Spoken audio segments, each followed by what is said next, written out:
Right. ఈ యొక్క దినాన దేవాతి దేవుడు మన మధ్య తన యొక్క దీవెనల చేత మనల్ని నింపినందుకు మరొకసారి ఆయనను ఘనపరుస్తూ స్తుతిస్తూ ఈ దినాన మనము మట్టల ఆదివారాన్ని చేసుకుంటూ ఉన్నాం. ఈ కార్యక్రమం గురించి కొత్తగా మీకు తెలియపరచనవసరం అవసరం లేదనుకుంటూ ఉన్నాను. ఎందుకంటే మనందరికీ తెలుసు ఈ యొక్క మట్టల ఆదివారం యొక్క ప్రాముఖ్యత, ప్రాధాన్యత. కాబట్టి ఒక మాటను చదువుకోవడానికి ప్రయత్నం చేద్దాం.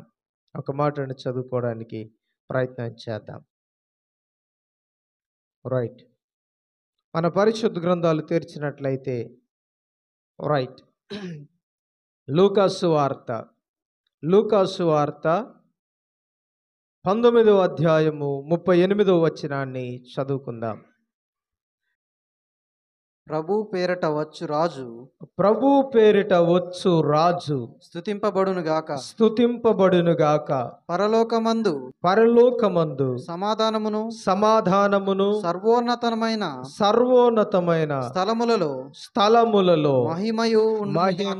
మహిమయు ఉండును గాక అని తాము చూచిన అద్భుతములన్నిటిని గూర్చి మహాశబ్దముతో దేవుని స్తోత్రము చేయసాగిరి. దేవునికి స్తోత్రము చేయసాగిరి. రైట్. మంచిది ప్రియమైన దేవుని బిడ్డలారా, ఈ దినాన మనం ఒక మాటను చదివి ఉన్నాం. ఆ మాటను మరొకసారి మనం చూస్తే, ప్రభు పేరిట వచ్చు రాజు స్తుతింపబడును గాక. పరలోకమందు సమాధానము, సర్వోన్నతమైన స్థలములలో మహిమయు ఉండును గాక. దేవునికి స్తోత్రం. ఈ మాటను మనం పరిశీలన చేస్తూ ఉన్నట్లయితే ప్రియమైన దేవుని బిడ్డలారా, చాలా మందిరాలలో ఈరోజు ఏం జరుగుతుందండి? మట్టల ఆదివారముగా పిలువబడుతూ ఆ కార్యక్రమాన్ని జరిగిస్తూ ఉన్నారు. దీని యొక్క ప్రాధాన్యత లేక దీనిని చేసుకోవడానికి గల ప్రధానమైన ఉద్దేశాన్ని పరిశీలన చేస్తే ప్రియమైన దేవుని బిడ్డలారా, మనందరికీ తెలుసు దీని గురించి. ఎందుకంటే ప్రతి సంవత్సరము దీని గురించి వివరిస్తూ వస్తూ ఉన్నాం. అయితే దీంట్లో భాగంగా అసలు ఎందుకని యేసుక్రీస్తు ఈ యొక్క కార్యక్రమాన్ని చేశాడు, లేక ఈ సందర్భం ఎందుకని బైబిల్లో చేర్చబడింది, లేక యేసుక్రీస్తు ఏ ఉద్దేశము కలిగి ఈ కార్యక్రమాన్ని ముందుకు కొనసాగించాడు అనే విషయాన్ని మనం పరిశీలన చేస్తే, ఈ యొక్క 19వ అధ్యాయములో 29వ వచనము నుండి మనం పరిశీలన చేస్తే ప్రియమైన దేవుని బిడ్డలారా, చాలా విషయాలు ఉన్నాయి. అందుకనే దానికి ప్రధానముగా ఒక వచనాన్ని క్రోడీకరించి ఒక వచనాన్ని చదివాను. ఏంటి అంటే చూడండి, ప్రభు అయిన యేసుక్రీస్తు రాజుగా ఈ లోకానికి వచ్చి, ప్రియమైన దేవుని బిడ్డలారా, రాజుగా తనను తాను కనపరుచుకోవడానికి, ఆయన మహారాజుగా ఉండి కూడా, మహిమ కలిగిన దేవుడిగా ఉండి కూడా తాను ఈ లోకానికి ఎలాగొచ్చాడో ఒక సాదృశ్యాన్ని తెలియపరుస్తూ ఉన్నాడు. అది మనందరికీ తెలుసు. ఆయన రాజుగా లోకాన్ని ఏలడానికి వచ్చిన మాట నిజమే, కానీ ఆయన ఏదో తన యొక్క ధీరుడిగా కనపరచడానికి ఇష్టపడలేదు, లేకపోతే తనొక శూరుడుగా, అతడు ఒక గొప్ప వీరుడుగా కనపరచడానికి ఇష్టపడలేదు. కానీ ఆయన ఒక దీనమైన రాజుగా, ఆయన రాజే కానీ ఆయన దీనత్వాన్ని, ఆయన సాత్వికత్వాన్ని కనపరచడానికి ఒక మంచి ఉద్దేశాన్ని తెలియపరిచినట్లుగా మనం ఈ యొక్క సందర్భాన్ని చూడవచ్చు. దేవునికి స్తోత్రం, హల్లెలూయా. అందుకనే ప్రభువు పేరిట రాజుగా వచ్చువానికి మహిమయు.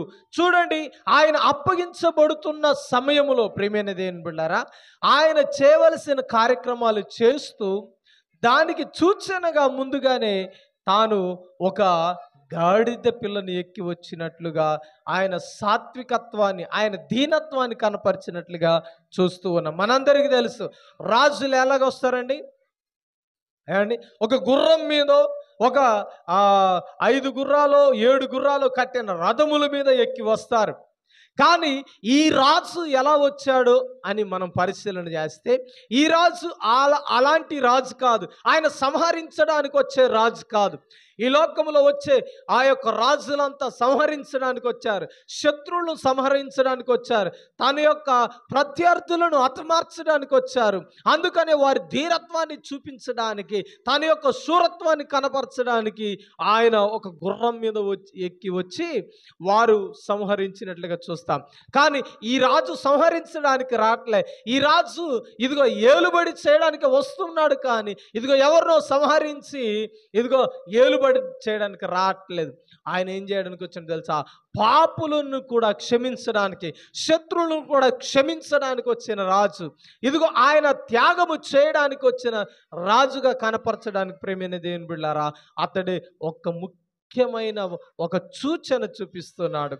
అదేంటయ్యా అంటే అతడు ప్రేమైన దేవుని బిడ్డలారా ఇదిగో ఒక గాడిదనెక్కి వచ్చినట్లుగా మనం చూస్తాం. గాడిద ఒక సాదృశ్యాన్ని చూపిస్తుంది. ఏడు తెలుసా? ఇదిగో గాడిద దీనత్వానికి సూచన. ఇంకొక మాట చెప్తున్నట్లయితే విసర్జించబడినదిగా మనం కనపడుతుంది గాడిద కదండి. గాడిదను ఏం చేస్తారు? హే పో గాడిద అంటారు కదండి. ఏంటి? విసర్జిస్తూ ఉన్నారు. అయితే ఆ విసర్జించబడిన దానిని దేవుడు ఏం చేశాడు తెలుసా? యేసుక్రీస్తు ఏం చేశాడు తెలుసా? ఇదిగో దానిని ఎక్కి వచ్చాడు. అంటే తనకు దీనత్వాన్ని, తనను ధిక్కరిస్తుంది లోకమని ఒక సూచనగా, ఒక సాదృశ్యంగా కనపరుస్తూ ఉన్నాడు. కాబట్టి ప్రియమైన దేవుని బిడ్డలారా, రానున్న దినాల్లో నేను త్యాగమైపోతున్నాను, మీ కొరకు ఇదిగో నన్ను నేను బలి చేసుకుంటున్నానని ఒక సూచనను యేసుక్రీస్తు ప్రియమైన దేవుని బిడ్డలారా ఈ సాదృశ్యమైన ఈ గాడిదని ఎక్కి రావడంగా ఒక సూచనగా కనపడుతూ ఉన్నది. కాబట్టి మనం పరిశీలన చేద్దాం. చూడండి, ఆ కార్యక్రమంలో కొన్ని ముఖ్యమైన విషయాలు జరిగాయి. దాంట్లోనే కొన్ని సాదృశ్యమైన విషయాలు మనం చూడవచ్చు. ఇవన్నీ ఈ సన్నివేశాలన్నీ మీకు ఇంతకుముందు చాలాసార్లు వర్ణించాను. అందుకనే దాంట్లో నుండి కొన్ని సత్యాలు మనం నేర్చుకోవడం ప్రయత్నం చేద్దాం. చూడండి ప్రియమైన దేవుని బిడ్డలారా, చూడండి మొట్టమొదటిగా 30వ వచనాన్ని చదువుకుందాం. లూకాసు సువార్త 19వ అధ్యాయం 30వ వచనాన్ని చదువుకుందాం. మీరు ఎదుటనున్న గ్రామమునకు వెళ్ళుడి. అందులో మీరు ప్రవేశింపగానే కట్టబడిన ఒక గాడిద పిల్ల మీకు కనపడును. దాని మీద ఏ మనుషుడును ఎన్నడూను కూర్చుండలేదు. దాన్ని విప్పి తోలుకు రండి. చూడండి, శిష్యులతో ఒక మాట చెప్తూ ఉన్నాడు. తనతో పాటున్న శిష్యులతో ఒక మాట చెప్తున్నాడు. ఏంటయ్యా అంటే, ఇదిగో ఒక గాడిద మీరు ఎదుటనున్న ఆ గ్రామానికి మీరు వెళ్ళినట్లయితే, బేతనియా గ్రామానికి వెళ్ళినట్లయితే అక్కడ ఒక గాడిద కట్టబడి ఉంటుంది. దాని మీద ఏ మనుష్యుడు ఎన్నడూ ఎక్కలేదు, దాన్ని ఎవరు ఉపయోగించలేదు. చూడండి, యేసుక్రీస్తుకు ఒక ప్రత్యేకమైనది ఏర్పాటు చేయబడింది. దేవునికి స్తోత్రం.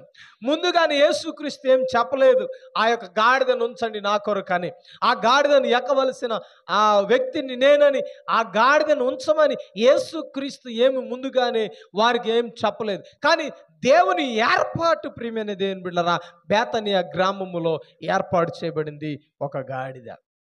ప్రియమైన దేవుని బిడ్డలారా, చూడండి, ఈ విషయాలన్నీ మనం పరిశీలన చేస్తూ ఉన్నట్లయితే చూడండి, మొట్టమొదటిగా చూడండి, అంటే ఈ సాదృశ్యమైన విషయాన్ని మనం పరిశీలన చేస్తే యేసు క్రీస్తు తప్ప ఎవరు కూడా మనుషులను విడిపించడానికి భూమి మీదకి ఎన్నడూ కూడా రాలేదు, రాబోరు అనే విషయాన్ని మనం పరిశీలన చేయొచ్చు సాదృశ్యంగా.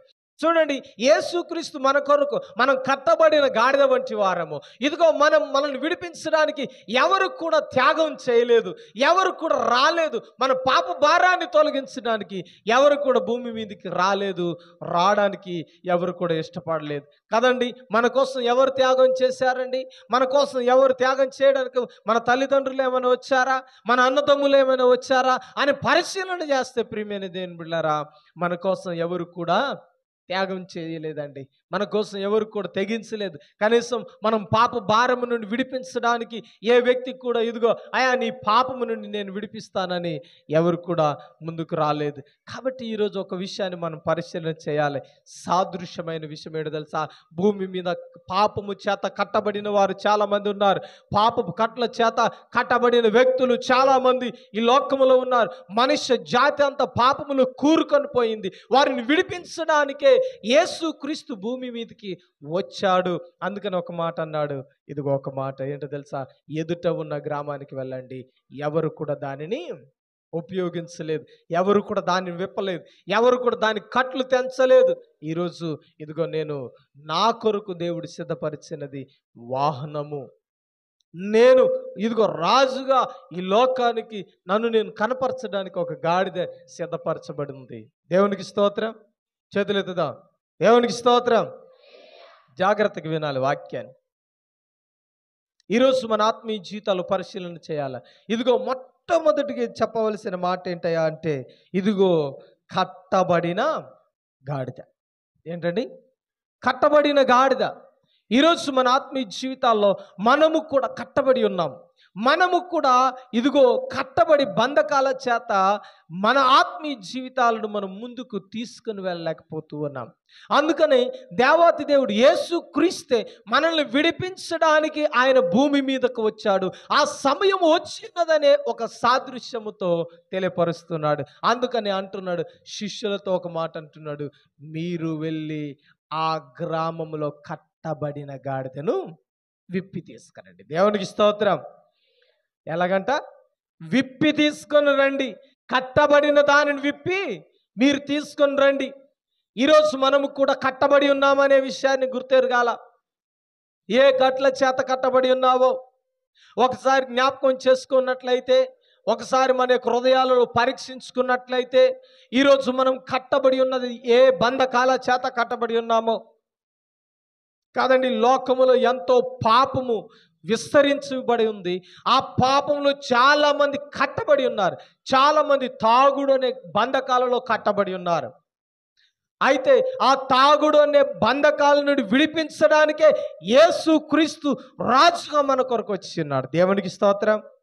చాలా మంది ఇదిగో వ్యసనాల చేత, ఇదిగో పాపపు వ్యసనాల చేత, వ్యభిచారము చేత కట్టబడి ఉన్నారు లోకములో. వారిని విడిపించడానికే ప్రియమైన దేవుని బిడ్డలారా యేసుక్రీస్తు భూమి మీదకి రాజుగా వచ్చి ఉన్నాడు.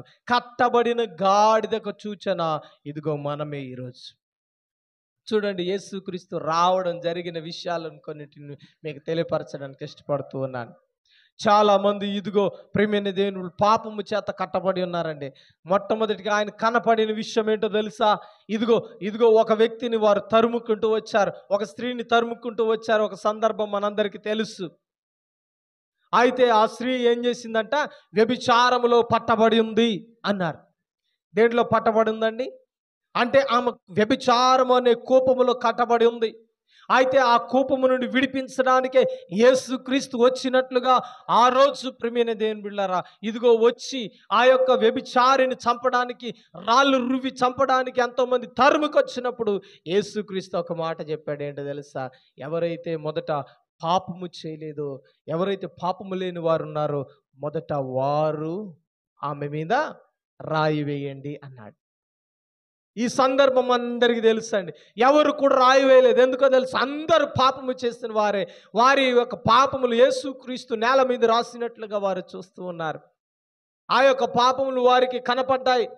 డిజిటల్లో కనపడినట్లుగా, ఒక 70 mm స్క్రీన్ మీద కనపడినట్లుగా వారి పాపములు కనపడ్డాయి. యేసుక్రీస్తు యొద్దకు వెళ్ళినప్పుడు ఆ పాపములు వారికి కనపడినప్పుడు వారు రాయి వేయలేకపోయారు.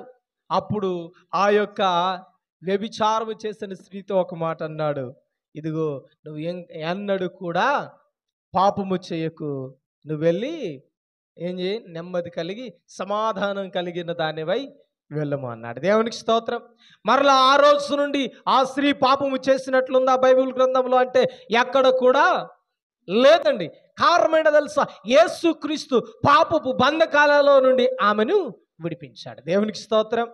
అందుకనే కట్టబడిన గాడిదను విప్పడానికి గల కారణం ఏంటో తెలుసు? సాదృశ్యం, లోకానికి ఒక సాదృశ్యం చూపిస్తూ ఉన్నాడు.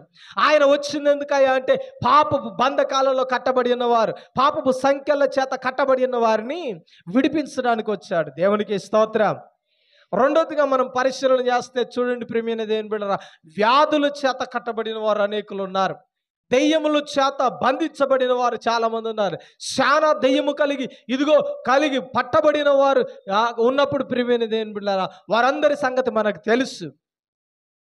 ఇదిగో రోగము చేత కట్టబడిన వారు, ఇదిగో మరణ పడకల్లో ఉన్న వారిని ఆయన యొద్దకు తీసుకొని రాగానే యేసుక్రీస్తు ఏమన్నాడు తెలుసా? ఇదిగో నీ విశ్వాసమే నిన్ను స్వస్థపరుచును అన్నాడు. దేవునికి స్తోత్రం. పక్షవాయువు కలిగిన వానితో అదే మాట అన్నాడు.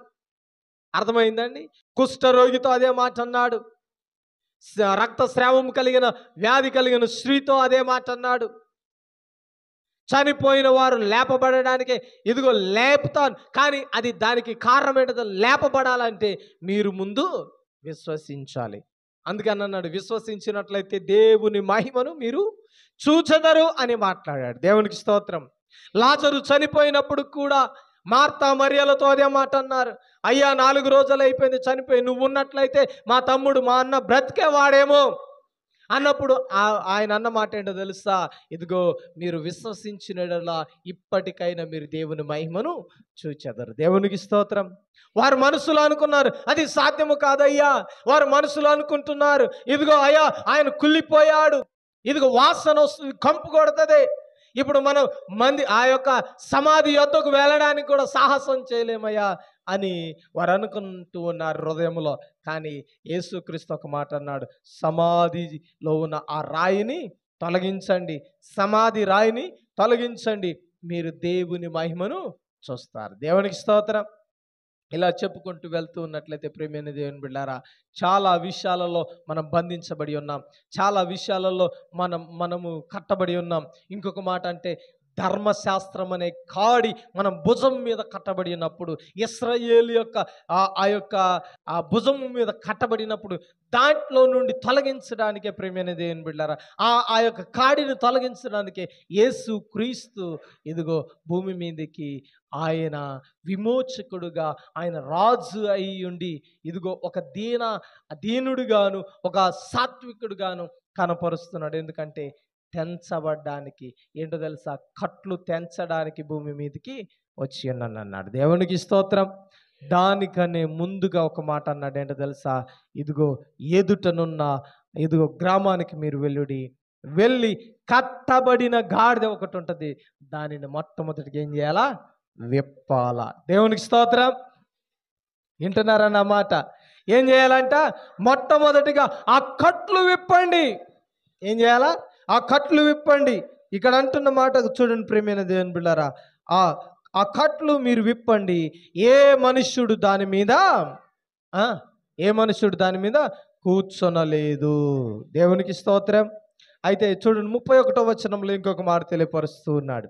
ఎవరైనను మీరెందుకు మీరు దీనిని ఎందుకు విప్పుచున్నారని మిమ్మల్ని అడిగిన ఎడల ఇది ప్రభువునకు కావలసి ఉన్నది. దేవునికి స్తోత్రం. మొట్టమొదటిగా చూడండి, దేవుడు యేసుక్రీస్తు అన్న మాట ఏంటంటే మొట్టమొదటిగా దానిని విప్పండి అన్నాడు. రెండోదిగా ప్రియమైన దేవుని బిడ్డలారా, అది దేనికంట? ప్రభువునకు అది కావలసింది అన్నాడు. దేవునికి స్తోత్రం. విన్నారా ఈ మాట? మనం కట్టబడి ఉన్నప్పుడు దేవుడు మనల్ని విప్పుతూ ఉన్నాడు. రెండోదిగా ఏమంటాడు తెలుసా? మీరు నాకు కావలసి ఉన్నారంటున్నాడు. దేవునికి స్తోత్రం.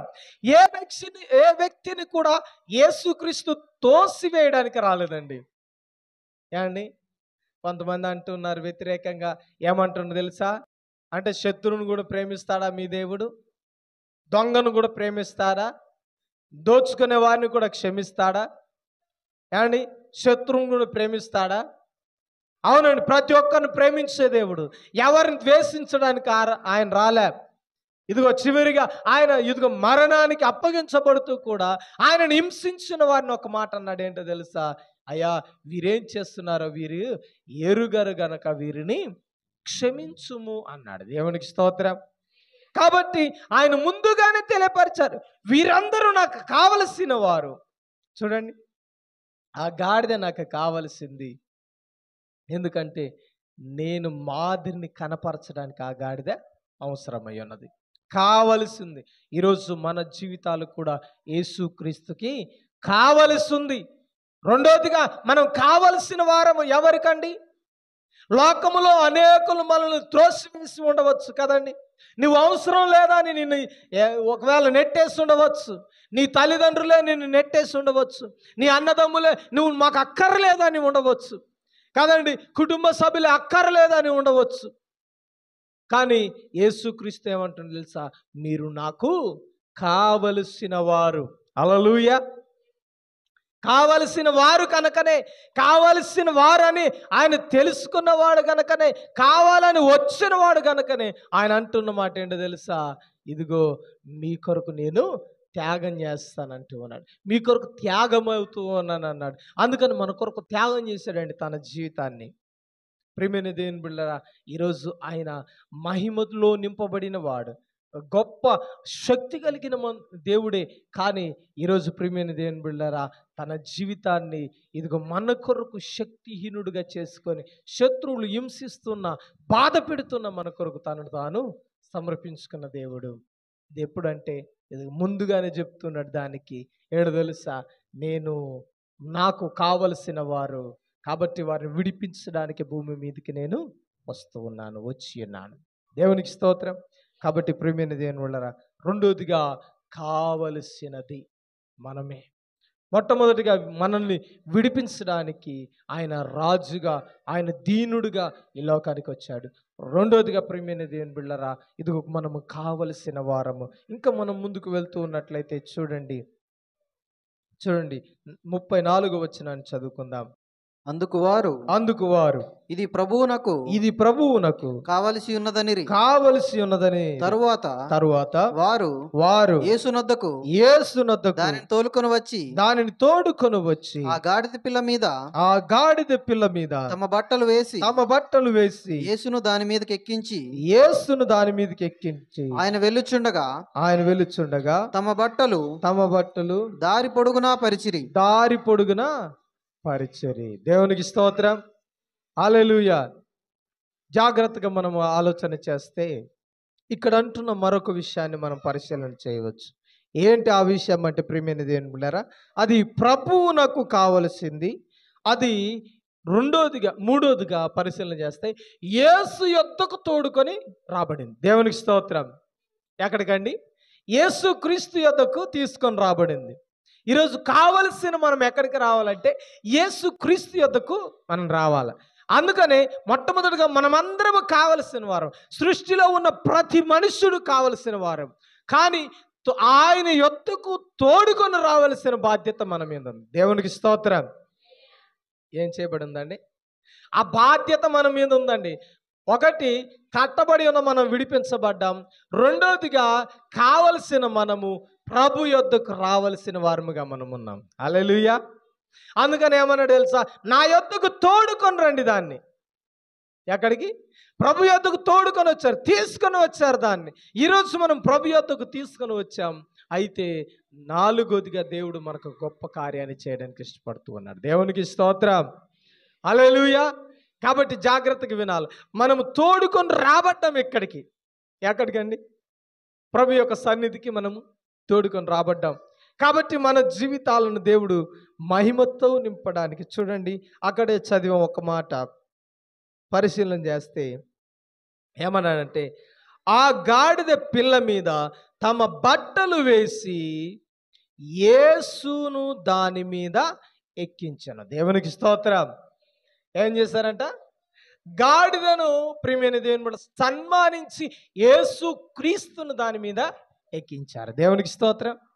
ఏమండి? యేసుక్రీస్తు ప్రియమైన దేవుని బిడ్డలారా, తనకు కావలసిందని చెప్పగానే, విడిపించబడగానే, కావలసిందని చెప్పగానే, యేసుక్రీస్తు యొద్దకు తేబడగానే తనకు ఒక ఘనత వచ్చిందండి. దేవునికి స్తోత్రం. గాడిద విసర్జించబడిందే కానీ నాలుగోదిగా చూస్తే గాడిద ఘనపరచబడుతుంది. దానికి కారణం ఏంటో తెలుసా? యేసు యొద్దకు రావడమే. దేవునికి స్తోత్రం. మనము యేసు యొద్దకు రాగానే మన జీవితాలు మార్చబడతాయండి. ముఖ్యంగా మనము యేసుకి ఎంత దూరంగా ఉంటే అంత దూరంగా మన జీవితాలు ఉంటే అంతగా దేవునికి మనం ఏమవుతామంటే దూరం అయిపోతూ ఉన్నాం. ఇంకొక మాట చెప్పాలంటే యేసు యొద్దకు ఎంత సమీపంగా మనం వస్తే అంతగా మన జీవితాలు ఘనపరచబడతాయి. ఎంత దూరం అయితే అంతగా అవమానపరచబడతాం. అంతగా దేవునికి మనం దూరం అయిపోతాం. మనము మహిమను కోల్పోతాం. అర్థమవుతుందన్నమాట. యేసుకు మనం సమీపంగా ఉండాలా? యేసుక్రీస్తుకు సమీపంగా ఉంటేనే, యేసుక్రీస్తుకు సమీపంగా మనం బ్రతికితేనే మన జీవితాలు ఘనపరచబడతాయి.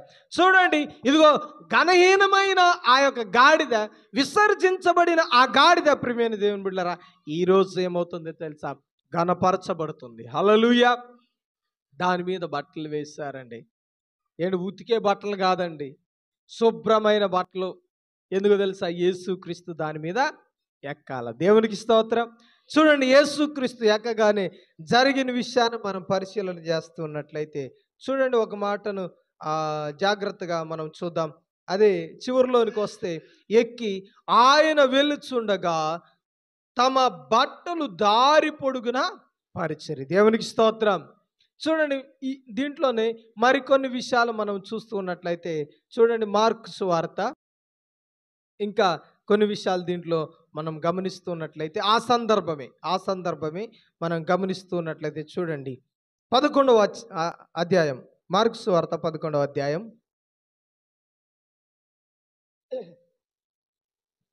రైట్, 7వ వచనం నుండి చదువుకుందాం. వారు ఆ గాడిద పిల్లను యేసునొద్దకు తోడుకొని వచ్చి తమ బట్టలు దానిపై వేయగా ఆయన దాని మీద కూర్చుండెను. అనేకులు, చూడండి, యేసుక్రీస్తు దాని మీద కూర్చున్నగానే జరిగిన సన్నివేశాన్ని చూద్దాం. అనేకులు తమ బట్టలు దారి పొడుగున పరిచిరి. మొట్టమొదటి చూడండి, తమ బట్టలు దారి పొడుగున పరిచిరి.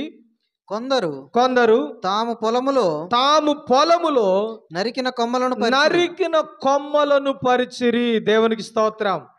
చూడండి ప్రియమైన దేవుని బిడ్డలారా, ఇంతకాలం మురికిలో బ్రతికిన గాడిద ఇంతకాలం ఎక్కడైతే కట్టబడిందో అర్థమైంది కదండి. మళ్ళా మూత్రాలు విసర్జించబడిన దాంట్లో బొర్లింది. అలాంటి పరిస్థితి గడిగిన గాడిద ఎవరు విప్పడానికి కూడా ఇష్టపడట్లేదు. ఎవరు కూడా దాన్ని చూడడానికి ఇష్టపడలేదు.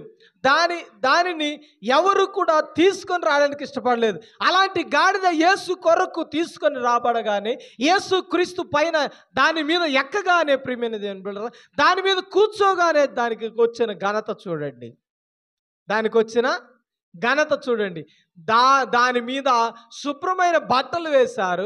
దాని మీద ఇదిగో శుభ్రమైన బట్టలు వేయగానే యేసుక్రీస్తు ఎక్కగానే చూడండి, దారి పొడుగున ఇదిగో అది మట్టిలో నడవకుండా, బురదలో నడవకుండా, మురికిలో నడవకుండా, ఎలాంటి మలినం అంటకుండా ప్రియమైన దేవుని బిడ్డలారా దానిని ఒక రాజును నడిపించినట్లుగా, తన మీద రాజు ఉన్నాడు కాబట్టి ఆ రాజుకు రావాల్సిన ఘనత ఆ గాడిద కూడా వచ్చిందండి. చూడండి ఎంత గొప్ప కార్యమో. దేవునికి స్తోత్రం.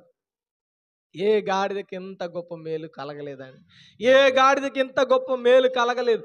ఏ గాడిదకి ఇంత గొప్ప ఘనత రాలే కదండి. మన ఆత్మీయ జీవితాలు పరిశీలన చేస్తున్నట్లయితే మన జీవితాలు కూడా మురికిన పడి ఉన్నాయి, పాపములో పడి ఉన్నాయి. మనం చూసినప్పుడు అసహించుకున్న వారు చాలా మంది ఉన్నారు. ఇలాంటి వాడు చీచి అని మనల్ని విసర్జించిన వారు చాలా మంది ఉన్నారు. ఇందాక అన్నట్లుగా మన కుటుంబాలే మనల్ని విసర్జించాయి, మనల్ని పక్కన పెట్టేసాయి మన కుటుంబాలే.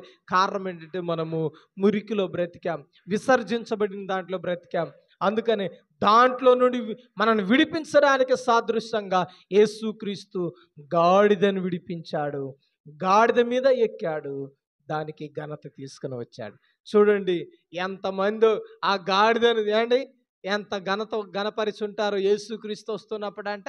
ఆ గాడిద ఆ గాడిదకు వచ్చిన ఘనత ఏంటో తెలుసా? అది నేల మీద నడవట్లేదండి, వస్త్రాల మీద నడుస్తుంది, చెట్టు కొమ్మల మీద నడుస్తుంది, మట్టి తగలకుండా బురద అంటకుండా నడుస్తుంది. దేవునికి స్తోత్రం.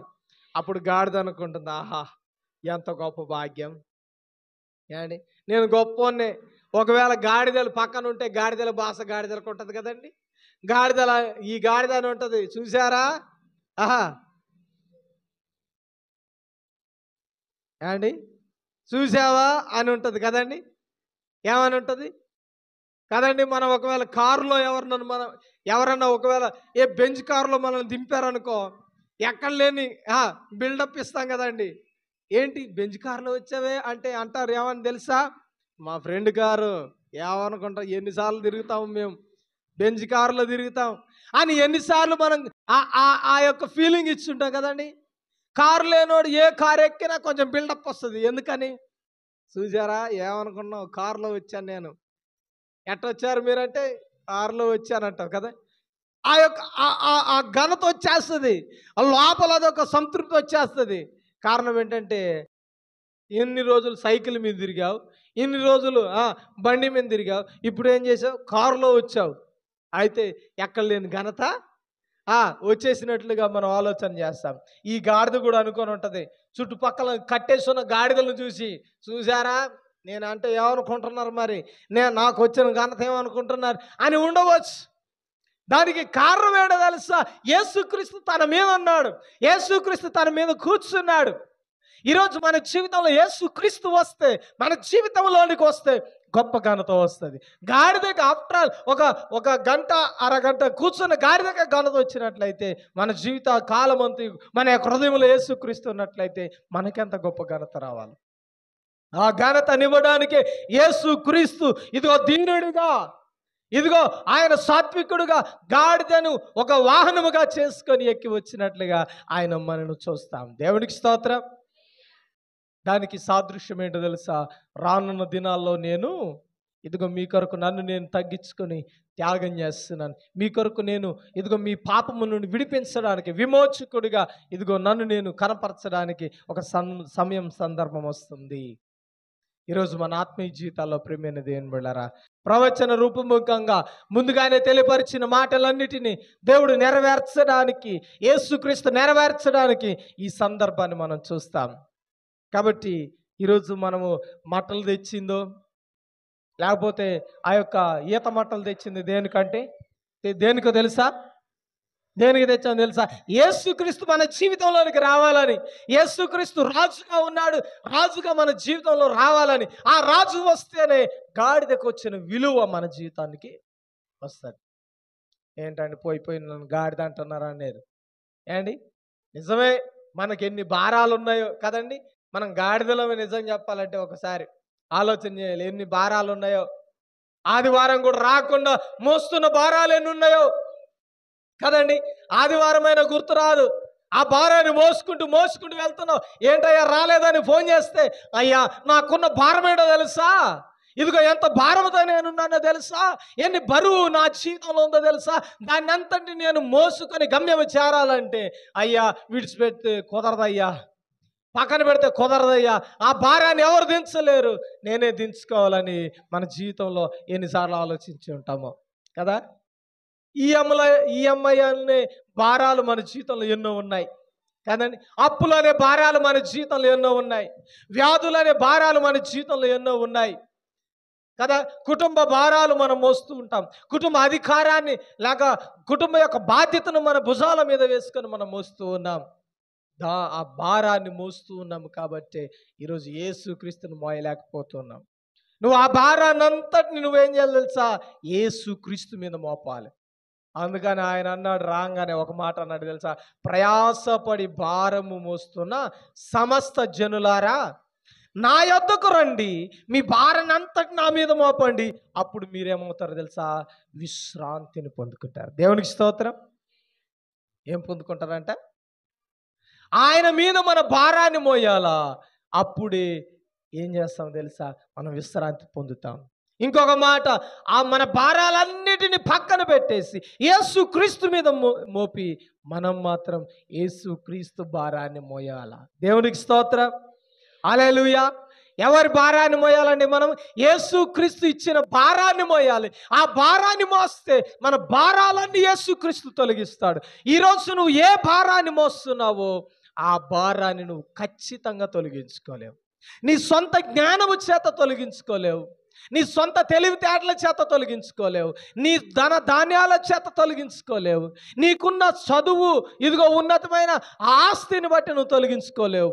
నేను ఖచ్చితంగా చెప్తూ ఉన్నాను, నీ జీవితంలో ఇదిగో యేసు క్రీస్తు మాత్రమే ఆ భారాన్ని తొలగించగలడు. దేవునికి స్తోత్రం. హల్లెలూయా. గడికి చెప్తామా? దేవునికి స్తోత్రం. ఈరోజు ఏ భారము కలిగి దేవుని సన్నిధికి వచ్చావు?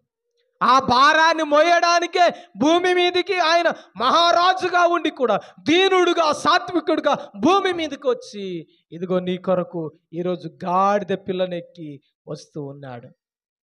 కారణం ఏంటో తెలుసా? ఆయన నీ భారాన్ని దించివేయడానికి. దేవునికి స్తోత్రం. జాగ్రత్తగా విందాం. మన భారాన్ని దేవుని మీద మోపడానికి ప్రయత్నం చేద్దాం. మన భారాన్ని యేసు క్రీస్తు మీద మోపడానికి ప్రయత్నం చేద్దాం. మన భారం అంతా తొలగించగలిగిన దేవుని సన్నిధికి మనం వెళ్ళగలిగితే, అందుకనే ఈ దినాన యేసు క్రీస్తుని మనం ఆహ్వానించుకోవాలి. ఇంకొక మాట చెప్తూ ఉన్నాడు కదా, మనం కట్టబడి ఉన్నాం, విడిపించబడాలి మొట్టమొదటిగా. రెండోదిగా ఏం చేయబడాలండి? యేసు క్రీస్తు కొరకు కావలసిన వారంగా మనం బ్రతకాల. మూడోదిగా ప్రియమైనది, యేసు క్రీస్తు యొద్దకు మనం తీసుకుని వెళ్ళబడాలా. నాలుగోదిగా ప్రియమైనది ఏం బిళ్ళరా, ఏం చేయాలా? చెప్పాలా? యేసు క్రీస్తును మోయాలి. దేవునికి స్తోత్రం. హల్లెలూయా. ఏం చేయాలండి? యేసు క్రీస్తును మనం మోయాల. యేసు క్రీస్తును మోయగలిగితే మన ఆత్మీయ జీవితంలో మనం ఎంతో గొప్ప మేలును పొందుకుంటాం. కాబట్టి ఇది మన ఆత్మీయ జీవితాల్లో పరిశీలన చేసుకొని మనల్ని మనం దేవుని సమర్పించుకుందాం. మన ఆత్మీయ జీవితాల్లో ఒకసారి గమనించాలా, నీవు నేను ఏమై ఉన్నాం. కాబట్టి ఈరోజు ఆయన ఈ సందర్భాన్ని మనకు సూచిస్తున్నది ఏంటో తెలుసా? ఆయన సమర్పించడానికి, ఆయన త్యాగము చేయడానికి ఈ సాదృశ్యాన్ని తెలియపరుస్తూ ఉన్నాడు. కాబట్టి ఈరోజు ఈ గాడిద గురించిన మాట, ఈ గాడిద ఒక పరమార్థమైన మాటలు గాడిద ద్వారా, లేకపోతే యేసుక్రీస్తు గాడిదను ఎన్నుకున్న విధానము ద్వారా మనకు తెలుస్తుంది. కాబట్టి ఈ విషయాలన్నిటిని మనం జాగ్రత్తగా పరిశీలన చేసి దాంట్లో నుండి మనం నేర్చుకోవాల్సిన పాఠాలు నేర్చుకుని మనం ముందుకు వెళ్ళవలసిన వారంగా ఉన్నాం. కాబట్టి కొద్ది మాటలు దేవుడు దీవించి ఆశీర్వదించును గాక. ఆమేన్.